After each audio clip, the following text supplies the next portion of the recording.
Assalamualaikum warahmatullahi wabarakatuh. Alhamdulillah, kita sudah memasuki 10 hari kedua di dalam bulan Ramadan tahun ini. Mudah-mudahan 10 hari pertama yang telah kita laksanakan, puasa kita diterima oleh Allah Subhanahu wa Ta'ala beserta amalan-amalan ibadah yang lain. Pada kesempatan kali ini, saya akan mencoba membahas tentang 3 tingkatan sabar. Yang pertama, sabar dalam menghadapi ujian atau sabar dalam menghadapi musibah. Wabasyiril sabirin.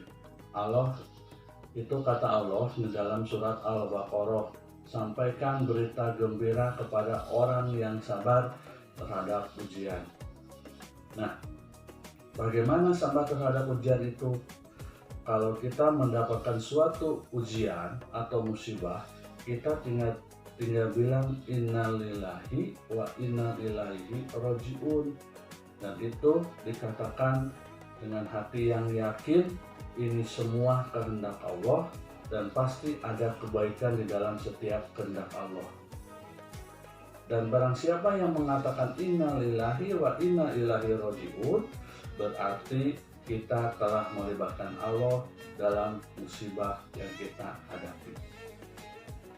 Jadi kata kunci atau password untuk melibatkan Allah dalam suatu musibah, pertama, bilang innalillahi wa inna ilaihi rajiun, Allah pasti terlibat.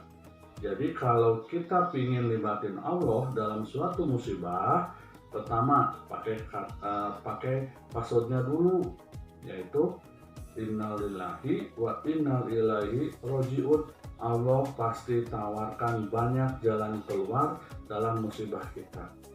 Karena kita hanya perlu mengatakan innalillahi wa inna ilaihi rajiun dengan hati yang yakin. Yang kedua, atau level kedua, sabar dalam meninggalkan dosa. Ternyata meninggalkan dosa itu perlu sabar untuk tidak melakukan dosa.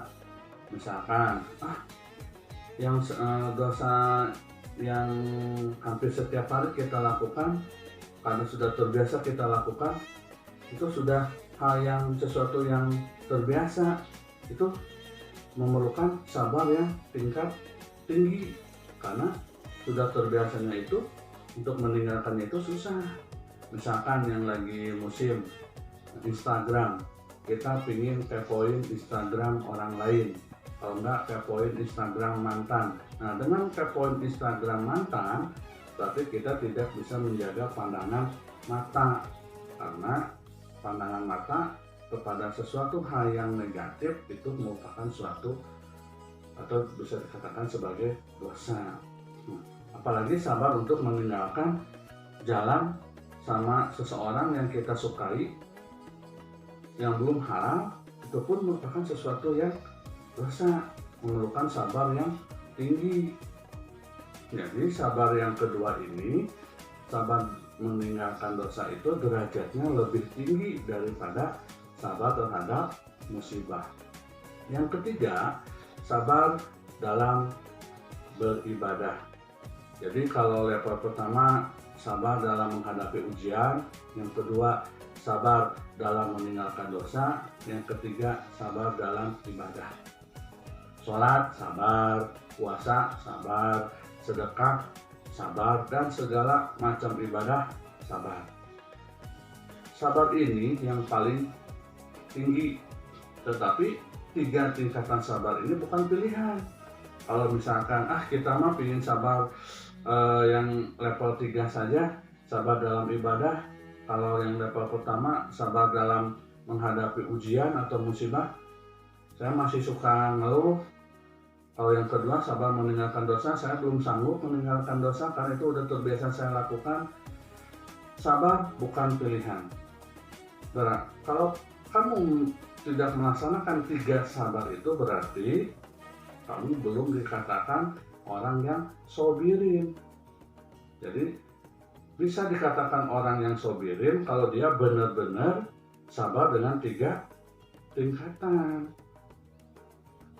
Kalau kita nggak sabar dalam ketaatan dan dalam berbuat baik bisa jadi kita kehilangan pahala berbuat baik terhadap sabar kita. Mudah-mudahan kita semua termasuk ke dalam orang-orang yang sabar, yang diridhoi oleh Allah Subhanahu wa Ta'ala. Sekian, wassalamualaikum warahmatullahi wabarakatuh.